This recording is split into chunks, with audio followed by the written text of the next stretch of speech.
Hi, my name is Pastor Jerry Ingalls from First Baptist Church in Newcastle, Indiana, and we are on a journey together of studying the Bible, one chapter at a time. I'm writing a short devotional thought on every chapter of the Bible, and I'm sharing that with you. Today we're looking at Judges chapter 17.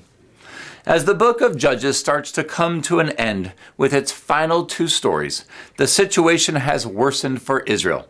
To explain the setting for the story of the Ephraimite Micah and his Levite priest, Judges 17 verse 6 reminded the reader, quote, "In those days there was no king in Israel. Every man did what was right in his own eyes."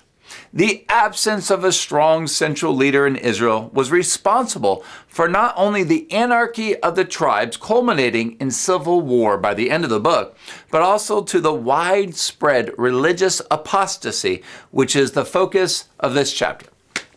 Apostasy is not necessarily a walking away from being religious or spiritual, but rather it's the decision to step off of the prescribed way of worshiping God. Plainly speaking, it is a breaking of the covenant that God established between himself and humanity for our good. It's offering a form of worship that God does not authorize nor accept. That is what is described in Judges 17 verse 5. Quote, "And the man Micah had a shrine and made an ephod and household idols and consecrated one of his sons that he might become his priest." Wow. Clearly, Micah was a religious person, but the making of a house shrine with the worship of household idols and the consecration of his own son as priest, that was not an acceptable form of worship to God. Micah was an ambiguous character.